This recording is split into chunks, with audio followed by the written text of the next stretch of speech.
السلام علیکم ورحمۃ اللہ وبرکاتہ۔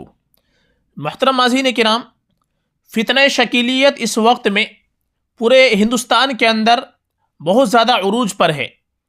کسی بھی ضلع کے اندر آپ چلے جائیں، اسی ضلع میں آپ کو فتنہ شکیلیت کے شکار لوگ مل جائیں گے۔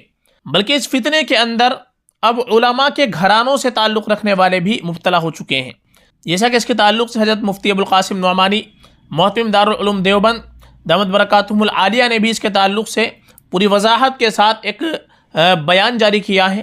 اسی طرح سے ضلع بجنور کے اندر بھی شکیلیت کا فتنہ عروج پر ہے۔ یہ رپورٹ ہے محمد عارف قاسمی کی، جو ہم آپ کو بتلانے والے ہیں ضلع بجنور کے تعلق سے۔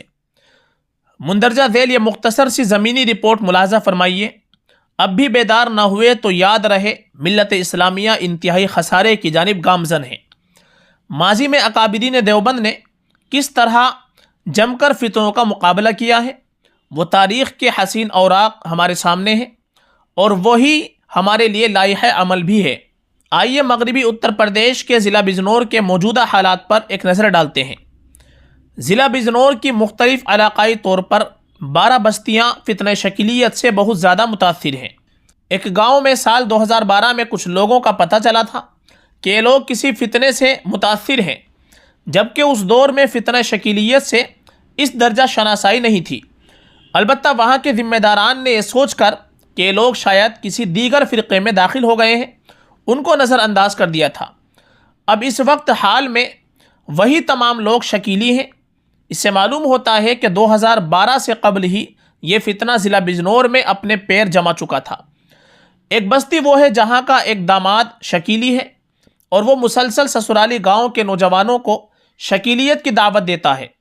بات یہاں تک سامنے آئی کہ وہ نوجوان یہ کہتا ہے کہ اس بستی کے لیے اوپر سے 25 کروڑ کا بجٹ پاس کیا گیا ہے۔ یہاں سے یہ بات بھی کنفرم ہوتی ہے کہ یہ فتنہ شکیلیت فنڈنگ کے اعتبار سے بھی بڑا مضبوط، مستحکم اور انتہائی سرگرم ہے۔ ان علاقوں میں سروے کے بعد یہ بھی واضح ہوا کہ اس ملعون فتنے سے متاثر ہونے والے چھوٹے چھوٹے تاجر، جو اکثر باہر رہ کر تجارت کرتے ہیں، یا پھر ایک بڑا طبقہ مزدور طبقہ ہے جو انتہائی متاثر ہے۔ یہ بات بھی سامنے آئی کہ ضلع بجنور ہی سے یہ فتنہ اب دہرادون شہر کی جانب تیزی سے بڑھ رہا ہے۔ یاد رہے، دہرادون میں شکیلیت کی دعوت دینے والے جو بڑے دائی ہیں، ان کا آبائی وطن بجنور ہی ہے۔ نوٹ: اہل بجنور بالخصوص ائمہ علماء سے ہم خدام تحفظ ختم نبوت اپیل کرتے ہیں کہ خدارا یہ دور ذرا بھی غفلت کا نہیں ہے۔ آپ علاقائی سطح پر خوب بیدار ہو جائیں۔ خیال رہے، یہ فتنہ اب بہت کھل کر میدانی سطح پر سرگرم ہے، جس کی بنیاد پر امت مسلمہ کا ایک بڑا نقصان ہو چکا ہے۔ اللہ سے دعا کرے کہ اللہ تبارک و تعالی ہم سب کے ایمان کی مرتے دم تک حفاظت فرمائے، اور ان تمام گمراہ کن فرقوں سے اللہ تعالی پوری امت مسلمہ کی حفاظت فرمائے۔ آمین یا رب العالمین۔